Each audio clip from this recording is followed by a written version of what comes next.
अस्सलाम वालेकुम स्टूडेंट्स। मेरा नाम है तैमूर फजल और आज आपका इंट्रोडक्शन टू डेटाबेस का लेक्चर नंबर 1 है, जिसमें हम पढ़ेंगे three level three schemas architectures. Three schema architectures हम पढ़ेंगे और इसमें हम डिटेल में बताएंगे आपको कि three levels of creating a database, उसका स्कीमा फॉर एग्जांपल क्या है। ठीक हो गया। हम इसको इंशाल्लाह डिटेल में पढ़ेंगे ताकि आपको सही तरह क्लियर हो जाए। फर्स्ट ऑफ ऑल इसको हम हाइड कर देते हैं ताकि आपको कोई भी इशू ना हो। अब क्लियर व्यू हो रहा। ठीक हो गया। The three schemas architecture is also called ANIS। ANIS को आपको मैं डिटेल में बता चुका हूँ लास्ट टाइम लाइव क्लास में। आर्किटेक्चर्स और थ्री लेवल आर्किटेक्चर, इसको हम थ्री लेवल आर्किटेक्चर इसलिए कहते हैं क्योंकि इसमें एक किस्म का थ्री टाइप्स ऑफ लेयर्स होते हैं। हम थ्री टाइप्स ऑफ लेयर्स इसको इसलिए कह सकते हैं कि इसमें थ्री लेयर्स होंगे जिसके थ्रू हम डाटाबेस का एक स्पेसिफिक स्ट्रक्चर्स क्रिएट करते हैं। ठीक है। This framework is use to describe the structure of a specific database. अब ये स्ट्रक्चर जो है ना, हम किसी भी स्पेसिफिक डाटाबेस को क्रिएट करने के लिए यूज़ करते हैं। मतलब फॉर एग्जांपल ये फ्रेमवर्क, जिसको हम फ्रेमवर्क का नाम दे रहे हैं, फॉर एग्जांपल ये थ्री स्कीमास आर्किटेक्चर्स हैं, इसको हम यूज़ करते हुए क्या करेंगे, हम एक स्ट्रक्चर क्रिएट कर सकते हैं डेटाबेस क्रिएट करने का। एक डेटाबेस की एग्जांपल मैंने नेक्स्ट लेक्चर में आपके रखी हुई है, आपको उससे क्लियर हो जाएगा कि आप लोगों ने कैसे एक डेटाबेस को क्रिएट करना है या कैसे क्रिएट किया गया है, या पास्ट की एक एग्जांपल ले लेंगे हम लोग, जिससे आपको सही तरह पता चल जाएगा कि हमने एक डेटाबेस कैसे क्रिएट करना है और कैसे क्रिएट किए जाते हैं। ठीक हो गया। Secondly, the three schema architecture is also use to separate the users application and physical database. अब बेसिकली अगर मैं आपको एक चीज़ समझा दूँ कि यूज़र एप्लीकेशन क्या है, जो यूज़र एप्लीकेशन है फॉर एग्जांपल जो यूज़र करेगा यूज़, ठीक है, और फिजिकल डेटाबेस क्या है, जो डेटाबेस इंटरनल डेटाबेस को बेसिकली हम फिजिकल डेटाबेस कह सकते हैं कि जो इंटरनल डेटाबेस है ना, उसकी बात कर रहा हूँ। फॉर एग्जांपल अगर मैं आपको एक एग्जांपल दे दूँ, तो आप अगर किसी वेबसाइट पे जाएं, तो वेबसाइट आपको अलाउ नहीं करती कि आप उसकी जो वर्डिंग है उसमें ऐड कर सकें। काफ़ी वेबसाइट्स अलाउ करती हैं कि आप इसमें कुछ एडिट करना चाहते हैं, ऐड करना चाहते हैं, कुछ पोस्ट करना चाहते हैं, या कुछ अपलोड करना चाहते हैं अपनी तरफ से, तो आप कर सकते हैं। मगर मोस्टली वेबसाइट क्या करती हैं कि आप उनके टेक्स्ट को क्या कर सकते हैं, चेंज नहीं कर सकते। जैसा ही वो वहाँ पर लिखा है, अगर गलत लिखा है सही लिखा है, तो आपने उसी को फॉलो करना है। फॉर एग्जाम्पल अगर आप मेरी अभी ये वीडियो देख रहे हैं, तो आप इस वीडियो को एडिट नहीं कर सकते। आप मेरी वीडियो को एडिट करके नहीं कह सकते कि सर ये पॉइंट यहाँ पर नहीं, ऊपर कर दें, ऊपर करके नीचे कर दें, ऐसे नहीं होता। इसी तरह अगर मैं ऑनलाइन की आपको एक एग्जांपल देता हूँ, दराज वेबसाइट पे आप जाएंगे तो आपका एक लॉगिन प्रोसीजर होगा जिससे आप लॉगिन करेंगे एज अ यूज़र, और आपको सिर्फ प्रोडक्ट लेने की फैसिलिटी उन्होंने फॉर एग्जांपल प्रोवाइड की हुई है। आपने क्या करना है, प्रोडक्ट को बाय करना है। इसका मतलब आप पे फैसिलिटी आपको क्या प्रोवाइड की गई है, बाय करने की। और जो फॉर एग्जांपल जो उनका डेटाबेस है, वो आपको सिर्फ प्रोवाइड कर रहा है प्रोडक्ट्स जिसको आप बाय कर सकते हैं। ठीक है। अब उनके पास जो फॉर एग्जांपल उनके जो एडमिन होगा या उनका जो डेटाबेस जिन्होंने क्रिएट किया होगा, उन्होंने क्या किया होगा कि जो आपका यूज़र इंटरफेस है, दो फेसेस होते हैं अगर आपको पता हो। एक तो यूज़र इंटरफेस होता है, एक एडमिन इंटरफेस होता है। जो एडमिन इंटरफेस पे होगा वो आपकी जितनी भी परचेजिंग होगी, जो आप उनसे परचेज करेंगे, वो उसका भी रिकॉर्ड रख रहे होंगे, और वो चीज़ जो आपने ऑर्डर की है वो उसको भी बताएंगे कि आपके स्टॉक उनके स्टॉक में है या नहीं है। फिर उनको वो ऑर्डर प्लेस कर देंगे आपके एड्रेस पे। ठीक हो गया। The three schema architecture contains three levels. अब ये थ्री लेवल्स पे कंटेन करते हैं, जैसे मैंने आपको पहले बताया कि थ्री स्कीमा मतलब थ्री लेवल्स, नेम से ही पता चल रहा है। It breaks the database down into three different categories. अब ये कैटेगरीज हैं डिफरेंट, यहाँ पर देखेंगे आप लोग। एक एक्सटर्नल लेवल है, फिर क्या है कंसेप्शन लेवल है, उसके बाद क्या है इंटरनल लेवल है। अब इसके थ्रू करके क्रिएट करके हम एक फ्रेमवर्क यूज़ करके डाटाबेस क्रिएट करते हैं। External level conceptional level mapping है, उसके बाद कंसेप्शनल इंटरनल लेवल मैपिंग है। बेसिकली ये आपस में एक इंटरलिंक होते हैं एक दूसरे के साथ, और ये फ्रेमवर्क फुल यूज़ करके हम एक अच्छा डाटाबेस क्रिएट करते हैं। अब first of all in the above example sorry diagram हम देख रहे हैं, ये देखें external, conceptional, internal, then database.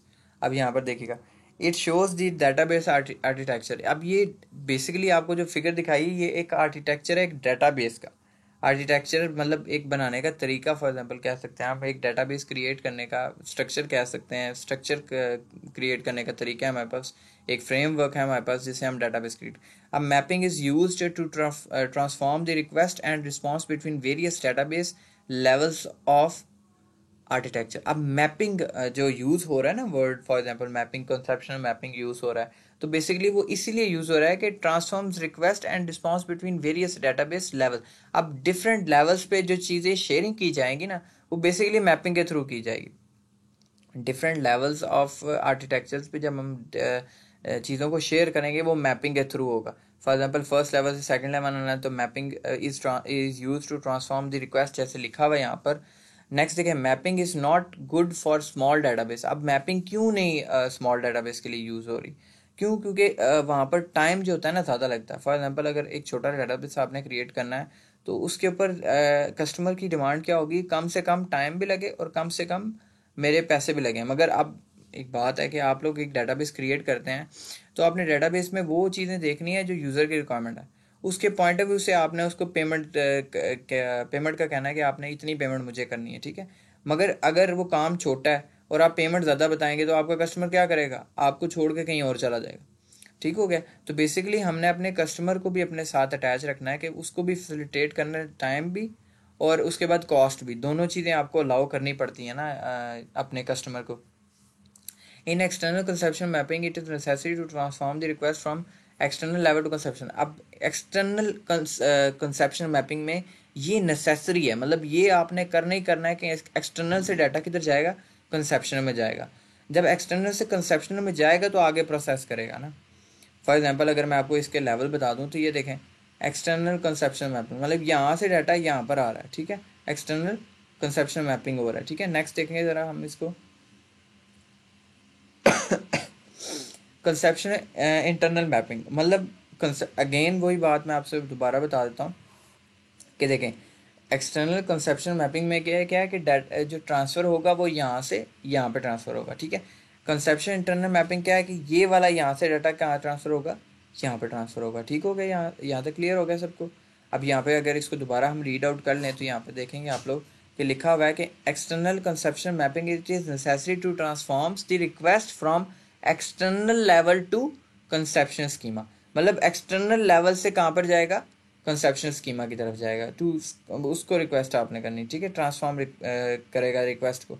इसी तरह database transforms the request from conceptual level to internal level। अब बेसिकली जो डेटाबेस है वो किसे रिक्वेस्ट करे, फॉर एग्जांपल अगर आप लोग देखें तो सेकंड पॉइंट पे मैं आ गया हूँ, ये वाले पॉइंट पे इसको एक्सटर्नल और क्लियर हो गया। In the conception internal mapping DBMS transforms the request from conceptual level to internal level. अब वो क्या होगा, कंसेप्शनल लेवल से किधर जा रहा है, इंटरनल लेवल पे जा रहा है और इंटरनल लेवल पे जाकर एक्सेस होगा। अब हम इसको डिटेल में पढ़ लेते हैं इंटरनल, एक्सटर्नल और कंसेप्शनल को। फर्स्ट आप लोग देख लें इसको ज़रा। Internal level the internal level has an internal schema which describes the physical storage. अब इंटरनल लेवल को स्टोरेज, फिजिकल स्टोरेज भी कहा जा सकता है, इंटरनल लेवल को फिजिकल स्टोरेज भी कहा जा सकता है।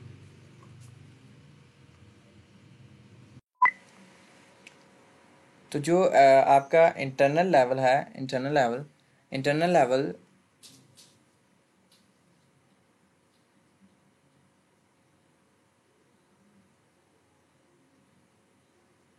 जी, जो आपका इंटरनल लेवल है, internal level has an internal schema which describes the physical storage structure of the database.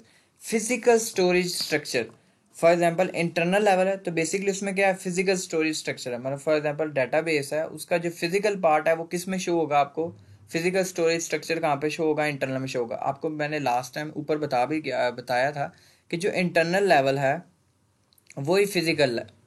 देखें, इंटरनल लेवल जो होगा इसका यही फिजिकल फॉर एग्जांपल लेवल होगा, फिजिकल डाटाबेस भी होगा। अब यहाँ पर डिटेल में देख लेते हैं इसको।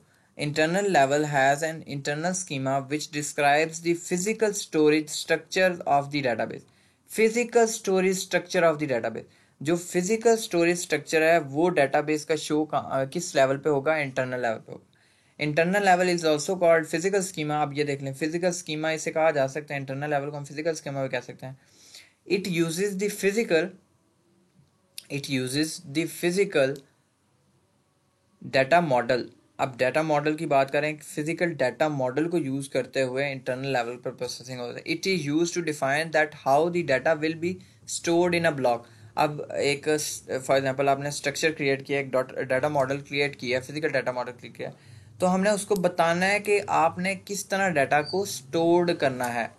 डाटा स्टोर्ड कैसे होगा वो इंटरनल लेवल पे पता चलेगा। इंटरनल लेवल बताएगा कि आपने डाटा को स्टोर कैसे करना है और कहाँ कहाँ पे कैसे कैसे स्टोर करना है ना। इन अ ब्लॉक लिखा हुआ है कि आपने एक ब्लॉक में कैसे डाटा को store. The physical level is use to describe complex low level data structures in details.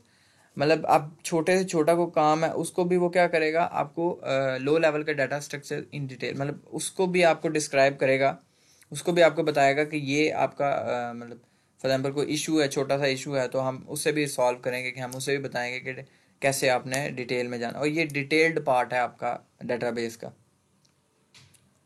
conceptual schema conceptual schema describes the data design of the database at conceptual level.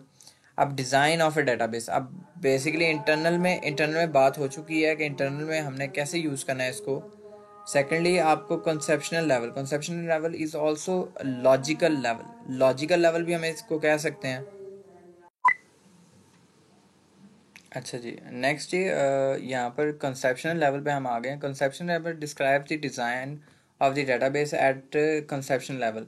Design of a database को यहाँ पर discuss किया जाएगा। Logical level होगा अब whole structure of the database, जो हम structure create करने लगे हैं, वो जो स्ट्रक्चर सारा हमने क्रिएट करना है उसका सारा कहाँ पर हमें पता चलेगा, कंसेप्शनल लेवल पे पता चलेगा।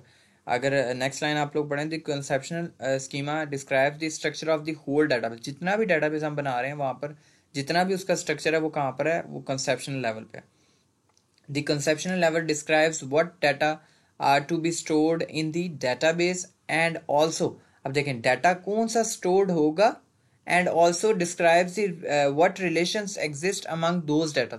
अब देखें मैंने आपको बताया कि आप लोग एक डाटाबेस परचेज करते हैं, आपको चीज़ परचेज करते हैं दराज से, तो वो डाटाबेस में आपका सेव हो गया, इस बंदे ने ये चीज़ परचेज की है, ठीक है, वो परचेजिंग में आपके चला गया, ठीक है। वो आप जैसे ही परचेज करेंगे तो वो आपके पास डिलीवर हो गया, उसके बाद उनके पास मैसेज चला गया, आपके पास मैसेज आ गया, तो वो क्या करेंगे, आपका परचेजिंग में डाल देंगे। अब जब भी आप अपना डेटाबेस चेक करना चाहते हो कि मैंने कितने ऑर्डर्स किए हैं या कितने मतलब मैंने उनसे चीज़ें मंगवाई हैं, अगर उनके पास ऐसा डेटाबेस हुआ है जो आपके एग्जिस्टिंग जो आपके प्रीवियस को संभाल के रखे परचेजिंग को, तो अब वो क्या करेगा, आपका प्रीवियस रिकॉर्ड भी आपको शो कर देगा। ऐसी जैसे आपको मैं ये ईजी पैसा की एग्जांपल दे देता हूँ कि आप मोबाइल में इजी पैसा अकाउंट यूज़ करते हैं, मोबाइल में ऐप यूज़ करते होंगे, तो आपने कभी उसकी एक छोटी सी आजकल मतलब उन्होंने अपडेट में किया है कि आप उसकी ना निकाल सकते हैं लिस्ट भी, कि आपने कितनी ट्रांजैक्शंस कहाँ कहाँ की हैं, कब कब की हैं, होल जब से आपने इजी पैसा स्टार्ट किया है। फॉर एग्जांपल अगर मैं आपको बता दूं कि आपने जस्ट उस पर लिंक पे क्लिक करना है और आपको वो ऑटोमेटिक पीडीएफ की फॉर्म में एक लिस्ट दे देगा जहाँ पर आपने डिफरेंट किस्म के फॉर एग्जांपल ट्रांजैक्शंस की होंगी, कभी 1000 किया, कभी 2, कभी आपने इवन के आपने अगर किसी को 50 रुपए का लोड भी किया ना, तो वो वहां पर भी शो हो रहा होगा कि ये आपने इस दिन इतने टाइम को आपने 50 रुपीज़ का लोड या 50 रुपीज़ लिखा होगा, लोड शोड तो नहीं लिखा होगा, मगर 50 रुपीज़ की ट्रांजैक्शन की थी, ठीक है। तो वो छोटी छोटी ट्रांजैक्शन भी आपको दे देता है और वो पीडीएफ फॉर्म की आपको फाइल पूरी प्रोवाइड कर देता है, जहाँ जब से लेके जब तक आपने यूज़ किया इजी पैसा अकाउंट। ऐसे ही मैं आपको बता रहा हूँ कि कंसेप्शनल भी है कि रिलेशंस बताएगा आपको ना, डिफरेंट रिलेशन बताएगा कि अमंग डाटा, मतलब डिफरेंट डाटा से डिफरेंट रिलेशंस बनाएगा, एग्जिस्ट करेगा, मतलब एग्जिस्ट अमंग दोज डाटास, ठीक है। In conception level internal details such as implementation of the data structures are hidden. Implementations of the data structures data structure are hidden. इसमें क्या करेगा, जितनी भी इम्प्लीमेंटेशन है internal details such as, for example आपको जो भी इम्प्लीमेंटेशन, फॉर एग्जांपल मैं दराज से ऑर्डर करता हूँ तो ऑर्डर के बीच में जितने भी फॉर एग्जांपल वेज होते हैं, क्योंकि अगर आपको एक बात बताऊँ कि दराज से जब आपने चीज़ मंगाई, आपने सिर्फ ऑर्डर किया, अब उन्होंने फॉर एग्जांपल रिटेलर या कोई भी बंदा है, शॉप होल्डर है या वेयर हाउस वाला है, तो उसको उन्होंने चीज़ मंगवानी है, उससे मंगवा कर फिर पैक करके फिर टीसीएस वाले को देनी है, तो वो जितना भी होता है वो आपसे हिडन होता है, आपको नहीं पता वो क्या कर रहे हैं क्या नहीं कर, आपको बस इतना पता है कि इस डेट को मेरा ये पैकेज घर पे डिलीवर हो जाएगा। Programmers and database administrator works at this level. अब प्रोग्रामर्स और डेटाबेस एडमिनिस्ट्रेटर और प्रोग्रामर, जैसे मैंने आपको एडमिन की एग्जांपल दी है, तो प्रोग्रामर जो होगा वो भी और डेटाबेस एडमिनिस्ट्रेटर क्या होगा वो भी, वो उस लेवल पे वर्किंग करेगा, मतलब दोनों आपस में एक दूसरे के साथ वर्किंग करेंगे। एक्सटर्नल लेवल जी लास्ट लेवल है। एक्सटर्नल लेवल पे क्या होता है? External level and at an external level, our database contains several schemas that sometimes called as sub schemas. अब डिफरेंट किस्म के स्कीमास यूज हो गए हैं, सर्वर स्कीमास यूज हो गए, तो उसको वो क्या कहता है? एट लास्ट वो सब स्कीमा उसको कह रहा है। तो अब the sub schema is use to describe different views of database, view of the database. अब वो different view of database sub schema उसको प्रोवाइड करेगा। ठीक हो गया? तो जब सब स्कीमा उसको डिफरेंट वेज प्रोवाइड करेगा, and external schema is also known as view schema. और इसको हम व्यू स्कीमा भी कह सकते हैं क्योंकि ये सारे स्कीमास का व्यू आपको बताएगा। ठीक हो गया? ये सारे स्कीमास का आपको क्या करेगा? व्यू बताएगा। एक सब स्कीमा बेसिकली इसी का इसलिए है कि an external schema is also known as view schema, मतलब जितने भी सब स्कीमा है उसका आपको व्यू बताएगा डेटाबेस में, of the database. each view schema describes the database part that, अब सुनिएगा इसको गौर से, each view schema describes the database part। अब database part को view schema describe कर रहा है, that a particular user group, अब सुन लीजिएगा, user group is interested and hides the remaining database from that user group। अब जितना भी यूजर ग्रुप है, फॉर एग्जांपल कोई यूजर ग्रुप है, उसको क्या करेगा? इंटरेस्टेड, मतलब फॉर एग्जांपल अगर मैं आपको बता दूं कि लिमिटेड आपको कर दिया जाता है, मतलब अगर मैं आपको इजी एग्जांपल दे दूं, तो आप दराज पे जाकर प्लेस ऑर्डर सिर्फ कर सकते हैं, या कैंसिल ऑर्डर कर सकते हैं, या पेमेंट कर सकते हैं, या इस तरह की चीज़ें कर सकते हैं। आप कभी भी किसी और यूज़र से ऑर्डर नहीं ले सकते। ठीक हो गया? या आप अपना ऑर्डर खुद ब खुद नहीं बाय कर सकते, मतलब फॉर एग्जाम्पल खुद ब खुद बाय करने का मतलब ये है कि आप अपना ऑर्डर खुद नहीं ले सकते, जाके शॉप पे ऑर्डर ले ले, मैंने दराज से ऑर्डर ले ली, ऐसे नहीं हो सकता। तो उसका एक वे है कि प्रॉपर रिस्ट्रिक्शन देता है कि जिस डिपार्टमेंट का जो काम होगा वो उससे करेगा। फॉर एग्जाम्पल जो एडमिन डिपार्टमेंट होता है उसका काम होता है एडमिनिस्ट्रेशन देखना। ठीक है? तो वो उससे क्या करेगा? एडमिनिस्ट्रेशन देगा। जो टीचर डिपार्टमेंट होता है उसका काम क्या? पढ़ाना। तो वो क्या? सिर्फ पढ़ाएगा। ठीक हो गया? तो रिस्ट्रिक्शन है इन चीज़ों में भी। The view schema describes the end user interaction with the database। अब व्यू स्कीमा क्या करेगा? एंड यूजर, जो यूज करने वाला है, जो एंड यूजर है, उसको क्या करेंगे? और एंड यूजर के बारे में तकरीबन मैंने I think so last time आपको 10 मिनट का लेक्चर दिया था कि एंड यूजर होता क्या है और एंड यूजर यूज कैसे किया जाता है। तो and user basically, and user होता, बंदा कौन सा होता है? जो एंड यूजर जिसको हम कहते हैं। The view schema describes the end user interaction with the database system. अब व्यू स्कीमा क्या करेगा? एंड यूजर, जो यूजर है उसका इंटरेक्शन कराएगा डेटाबेस सिस्टम के साथ कि आपने इसको यूज कैसे करना है। व्यू स्कीमा ऐसे ही है जैसे हमने यूज करना है किसी चीज को, हम यूज करना चाह रहे हैं और उसको यूज कैसे करना है हमें पता नहीं, तो वो कोई बंदा हमें गाइड करता है कि देखें जी ये डेटाबेस है, इसको ऐसे से यूज करना है। ठीक हो गया? अब नेक्स्ट जो लेक्चर होगा वो आपका इंशाल्लाह होगा इस पे, developing a database application for pine valley furniture company. अब एक कंपनी है पाइन वैल्यू, उस पर मैं डिटेल में आपको नेक्स्ट लेक्चर में बता दूंगा। और आज का लेक्चर आपका यहाँ पर ही कंप्लीट होता है। लेक्चर नंबर 1 है डेटाबेस का। Thank you so much. अल्लाह हाफिज़।